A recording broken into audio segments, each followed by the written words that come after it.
Fala galera, beleza? Pessoal, eu me chamo Samuel e hoje eu vou resolver aqui com vocês uma questão que foi proposta pela equipe do Universo Narrado e eu espero que vocês consigam ter uma boa compreensão da questão, né, comigo e que a gente venha desenvolver um bom raciocínio juntos, tá bom? Antes de mais nada, para entrar logo na resolução da questão, peço que você pause o vídeo. Se fosse em sala de aula, eu pediria para você, eu daria um tempo, né, para você resolver a questão por você mesmo. Mas como estamos por vídeo, eu peço que você pause o vídeo e pense um pouco na questão, pense numa possível resolução da questão que você encontrar, tá bom? Para você se contextualizar no desafio, beleza? Então, pausa o vídeo. Suponho que você já tenha pausado e eu vou continuar a resolução, tá bom? Contextualizando, a questão diz o seguinte: Felipe está participando de uma gincana da Olimpíada Interna de Matemática de sua escola. Em uma determinada tarefa, o professor instrui os alunos de que, dentro de uma urna, existem diversos cartões e em cada cartão está escrito um divisor do número 17.640. Deixa eu apagar aqui para ficar bonito para você. Do número 17.640. Beleza? Vou tracejar aqui de novo. De maneira que todos os divisores desse número se encontrem na urna, em cartões distintos. Logo, há tantos cartões quanto os divisores de 17.640. Pessoal, contextualizando, é o seguinte que a questão está falando. O professor de Felipe, no desafio, ele pegou uma urna e ele selecionou todos os divisores de 17.640. Isto é, a gente pode pensar um divisor como um número que divide, né? E de forma exata, tá? Então, por exemplo, eu posso dividir por 2, 17.640 dá 8.820. Logo, a gente já acha que é um divisor, né? Que é o 2. O 2 é divisor. E se o resultado é 8.820, então a gente já acha outro, né? Que é o próprio 8.820. Isso dá igual a 2. Então, de cara que a gente já achou dois números que podem estar, né, nessa urna, escrito nos cartões, beleza? Não, eles não são os únicos, certo? Então, a gente achou que dois divisores que vão estar na urna, mas existem vários, né? Como a questão ela propõe aqui. E o professor irá selecionar aleatoriamente o número da urna, e o desafio dado a Felipe é que ele calcule a probabilidade de tal número ser par ou não ser múltiplo de 7. E, obviamente, Felipe acertou o desafio e disse a probabilidade. E o grande desafio aqui da questão é a gente saber qual foi o resultado que Felipe falou, qual foi a probabilidade que ele respondeu. Beleza, pessoal? Então, como a gente está tratando de probabilidades, faz bastante sentido a gente fazer uma revisão, né? Lembrar rapidamente qual é a definição de probabilidade, né? A probabilidade de um evento ocorrer é dado por, aí o P aqui de probabilidade, é a razão entre os números de casos favoráveis, ou seja, que esse caso que a gente deseja, deixa eu até demarcar aqui, né? Os casos estudados. Beleza? Casos estudados.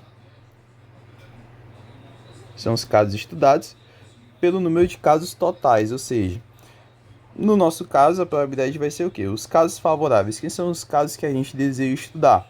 Ora, os casos em que o professor vai tirar ou um número par, né? Ou um número, aliás, um número par ou um número que não seja múltiplo de 7, né? E sobre o número de casos totais. Quem são os casos totais? Ou seja, a quantidade de casos em que o professor pode tirar uma carta daquela urna. Ou seja, ele pode tirar quantos casos? O tanto de divisores que tem 17.640, né? Todos os divisores de 17.640 vão estar naquela urna e apenas eles de maneira distinta. Então faz bastante sentido a gente pensar como os casos totais sendo aqueles divisores lá de 17.640 que vão estar todos escritos nos cartões na urna, beleza? Dito isso, pessoal, faz bastante sentido a gente calcular quem são esses casos totais, quem são os divisores de 17.640. E é o que a gente vai fazer agora, tá? Quantos divisores existem? Pessoal, a gente pensar no 17.640, a gente pode fazer o seguinte, como a gente tá pensando em divisores, né? Nada mais intuitivo do que pensar na fatoração desse número, certo? Eu deixei aqui já pronta. Eu apenas fatorei aqui de maneira básica, beleza? 17.640 eu posso fatorar ele da seguinte forma, fatoração básica. E o que é que isso vai me dizer? Isso significa que eu posso escrever o 17.640 de que modo? Eu posso escrever ele como 2 ao cubo, vezes 3 ao quadrado, vezes um 5 aqui, e vezes 7 ao quadrado, né? Eu posso escrever ele desse jeito aqui, ó. 2 ao cubo, vezes 3 ao quadrado, 5 a uma vez, né? 5 a primeira potência, e 7 elevado aqui à segunda potência, né? Ao quadrado. Tudo bem, pessoal? Agora perceba o seguinte. Para um número ser divisor desse cara, eu posso pensar da seguinte maneira. Eu posso pensar que eu posso dividir esse número por qualquer um desses números aqui, né? Ou seja, o 2, o 3, o 5 ou o 7, elevado a uma potência que seja, no máximo, alguma dessas potências que está aqui em cima, né? Uma potência que esteja, no máximo, uma dessas potências aqui, de cada um deles, né? Professor, como assim? Eu não entendi. Por exemplo, eu posso dividir aqui esse número por 4, né? 2 elevado a 2, tudo bem? Posso dividir por 4, 2 elevado a 2, certo? Por que eu posso fazer isso? Porque aqui eu tenho 2 elevado a 3, cancela esse expoente, consegue dividir por inteiro, aqui fica apenas 2 elevado a 1, não é? Tudo bem? Fez sentido isso? Certo? E qualquer combinação deles no geral, né? Eu posso dividir aqui, por exemplo, por 2 elevado a 3, vezes 3 elevado a 1, né? Ou por 5 aqui, ou por 7, sei lá, elevado a 2. Por exemplo, qualquer uma dessas combinações dá certo, desde que cada expoente que esteja aqui, né? Ele seja no máximo os expoentes que estejam aqui em cima, beleza? Fez sentido isso, pessoal? Certo. Dito isso, a gente pode calcular de quantas maneiras a gente pode escrever esses números. Porque, por exemplo, se eu fixar... Pensar o seguinte, se eu fixar aqui o 2 nessa posição, se eu fixar o 3, se eu fixar o 5, se eu fixar o 7. Perceba o seguinte. Ó, reseta aí e veja a seguinte coisa. Eu posso pensar numa combinação da seguinte forma. 2 elevado a 3, 3 elevado a 1. E digamos que seja só esses caras, beleza? Perceba a seguinte coisa. Aqui eu posso escrever 1 vezes 1, certo? Professor, que óbvio, que trivial, por que você está fazendo isso? Cara, olha o seguinte, esse 1 eu posso escrever ele como 5 elevado a 0. E esse 1 eu posso escrever como 7 elevado a 0. Então, o que é que isso quer dizer? Ainda que eu não escreva, não necessariamente eu precise escrever o 5 e o 7 ali, eles aparecem de uma forma, né? No caso, eles elevado a 0, tá? Então, no caso, 5 elevado a 0 ou 7 elevado a 0, beleza? Fez sentido isso? Tudo bem? Então, ainda que eu não queira, por exemplo, escrever o 2, eu quero apenas dividir por 3 aqui. Ainda o 2, o 5 e o 7 podem estar presentes ali. Eu posso escrever como 5 elevado a 0 aqui, né? 7 elevado a 0 e 2 elevado a 0. Por quê? Porque esse cara aqui no final das contas vai ser 1, esse cara vai ser 1 e esse cara vai ser 1. Ou seja, tudo resultando em 3, né, por exemplo. Fez sentido isso? Beleza. Então, sabendo que para essa primeira possibilidade aqui, por exemplo, digamos que eu deixe fixado 2 aqui. Quero pensar em quantas formas eu posso escrever o 2. Né? Eu posso escrever várias potências do 2, desde que sejam no máximo 3, né? Beleza? Contando com 2 elevado a 0, que a gente acabou de ver que faz sentido escrever ele também. De quantos modos a gente pode escrever o 2? Bom, a gente pode escrever 2 elevado a 0, 2 elevado a 1, 2 elevado a 2 e 2 elevado a 3, ou seja, de 4 modos. Mesma coisa para o 3, né? O 3 a gente pode escrever de quantas formas? Contando com 0, 0, 1 e 2, né? Então a gente pode escrever de 3 formas. O 5 também, semelhante modo, e o 7, a mesma coisa. 4 vezes 3, 12, vezes 2, 24, vezes 3, 72 formas de achar, né, combinações entre esses casos, ou seja, de achar divisores, né? Fez sentido isso para você? Beleza? Então, e esses divisores são os casos totais, né? Vale a gente deixar aqui anotado, tá? É o número total de casos possíveis, certo? Agora a gente vai para as possibilidades. Vamos pensar nos casos favoráveis. A gente já pensou nos casos totais, agora faz sentido a gente pensar nos casos que são favoráveis, certo? A questão fala qual a probabilidade de ser par ou não ser múltiplo de 7. Então, esses são os casos que a gente está procurando, tá? De ser par ou não ser múltiplo de 7. Primeiro, vamos pensar de quantas formas, de quantas possibilidades a gente pode ter um número que vai ser par. Bom, eu vou pensar aqui, para ele ser par, deixa eu colocar aqui um exemplo para você. Para ele ser par, ele precisa ser algum múltiplo de 2, certo? Então, por exemplo, eu posso pegar 2 elevado a 3, por exemplo, né? Vezes 3 elevado a 1, vezes 5 elevado a 1, vezes 7 elevado a 2. Um exemplo aleatório aqui. O importante é que você perceba o seguinte, que tem 2 elevado a 3, ou seja, apareceu o 2 aí. Mas e se eu não colocasse o 2? Ficasse apenas 3 vezes 5 vezes 7 elevado a 2, né? Ou seja, no caso eu teria um 2 escondido aqui, né? 2 elevado a 0, que é 1, né?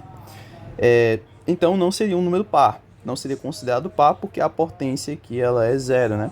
Então eu estou interessado apenas nos casos em que o expoente que ele vai ser diferente de 0. Então vai ser 1, pode ser o 2 e pode ser inclusive o 3. Ou seja, 3 possibilidades para a posição ali do 2, né? E para a posição do 3? Bom, o 3, o 5 e o 7 seguem normalmente. Eu não estou interessado neles. Como eu falei, para ser par, basta que seja múltiplo de 2. Então, por 3, eu continuo com aqueles 3 casos, né? 3 casos? Deixa eu ver aqui. São 3 casos, porque é 3 elevado a 2 no máximo, né? 3 casos. Por 5, 2. E por 7, 3 casos, tá? Que eu estou analisando aqui, ó. As potências máximas. Beleza? Tudo certo? Então aqui no final das contas vai ficar 3 vezes 3, 9, vezes 2, 18, vezes 3, 54. Tranquilo?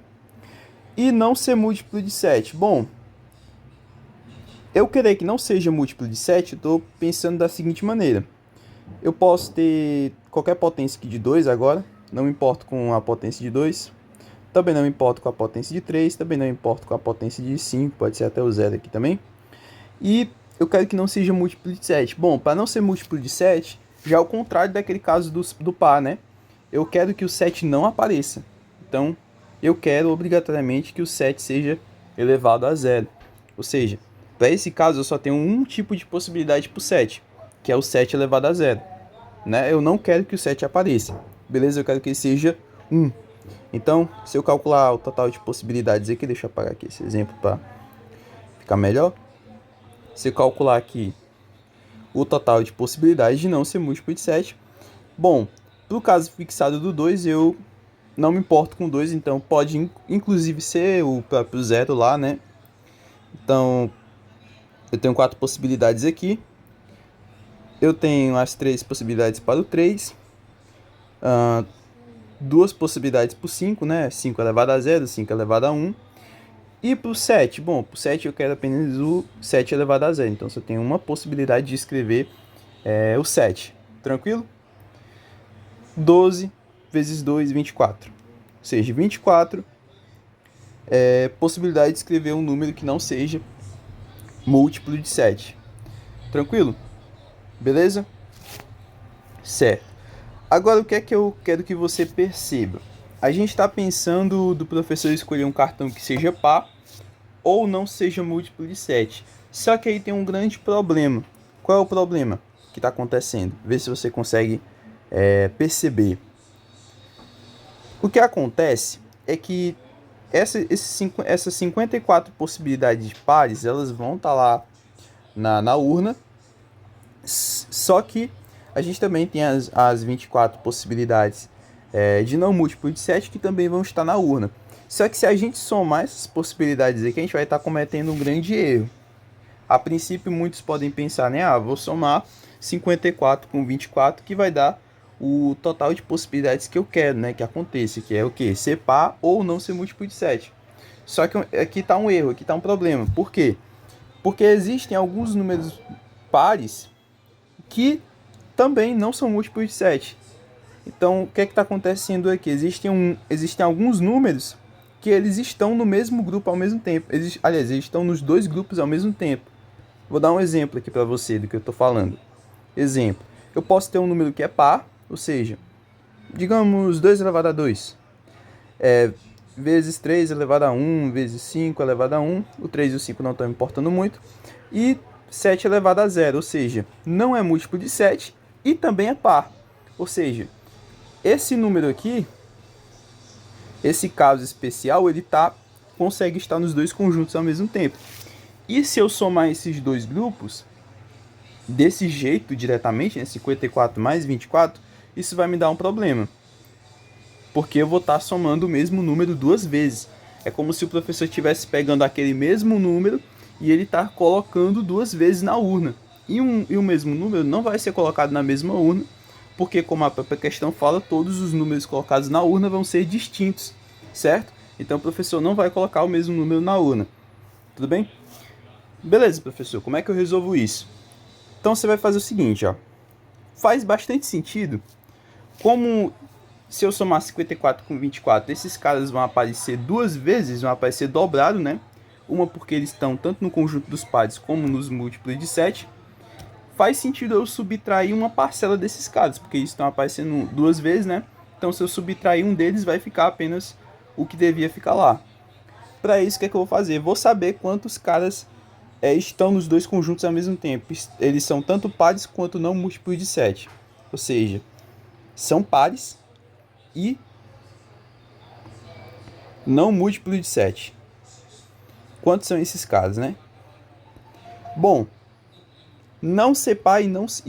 aliás, ser par e não ser múltiplo de 7, né? É o que? É eu ter três possibilidades pro caso do 2, tá? Ou seja, eu quero que ele seja par. Então ele não vai poder ser 2 elevado a 0. Ele vai poder ser 2 elevado a 1, 2 elevado a 2 e 2 elevado a 3. Aqui pro 3 não me importa. Então, 3 possibilidades aí pro 3. 2 possibilidades aqui pro 5. E não ser... E aqui, né? Ele ser par e não ser múltiplo de 7. Ou seja, só tem uma possibilidade pro 7. Que é o 7 elevado a 0. Ele não deve ser par. Aliás, não deve ser múltiplo de 7, né? Então, o 7 tem que ser elevado a 0. Tranquilo? 3 vezes 3, 9 vezes 2, 18. Ou seja, tem 18 caras que estão nos dois grupos, né? Esses caras aqui, ó, eles estão tanto nos múltiplos de 7 como nos pares ao mesmo tempo. Como essa parcela está presente nos dois grupos, faz sentido eu subtrair ela uma vez para ficar apenas a parcela que deveria ter, para não haver essa duplicação quando o professor colocar os números na urna, beleza? Então o que eu vou fazer? No final das contas, né, os meus casos favoráveis vão ser quem? A soma dos números pares, mais os não múltiplos de 7, beleza? E esse grupinho aqui, né, que eu vou... Esse grupinho aqui que tá aparecendo duplicadamente. Vou chamar esse aqui, grupinho aqui de D, tá bom? Beleza? Faz sentido isso? Vou chamar de D porque eles estão aparecendo duplicadamente. Não, tá aparecendo um dobro aqui, que não devia aparecer. Aliás, você vai subtrair nessa parcela do dobro. Beleza? Fez sentido isso? Certo? Então, os casos favoráveis vão ser os seguintes, ó. Eles serem pares. Tem 54 possibilidades. Não ser múltiplo de 7, 24 possibilidades. E aqui a gente vai subtrair a duplicação, né? Os 18. Beleza?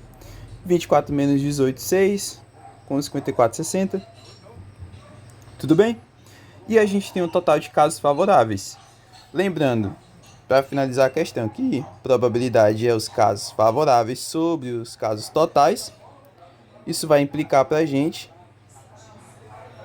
que a probabilidade de o professor pegar um número par ou um não múltiplo de 7 vai ser o quê? Os favoráveis. 60 casos sobre o total de casos, né? Que são 72, tá certo isso? 72 casos. Beleza? Aqui eu posso simplificar, né? Dividir por 12 aqui só para ficar mais elegante e de acordo com os itens que a gente tem lá, né? Então, por 12 aqui vai ficar 5 e aqui vai ficar 6, certo? E essa é a probabilidade que o Felipe respondeu, né? De forma correta. Beleza? O item B. Espero que tenham gostado. Compartilhem o vídeo e bons estudos. É isso aí.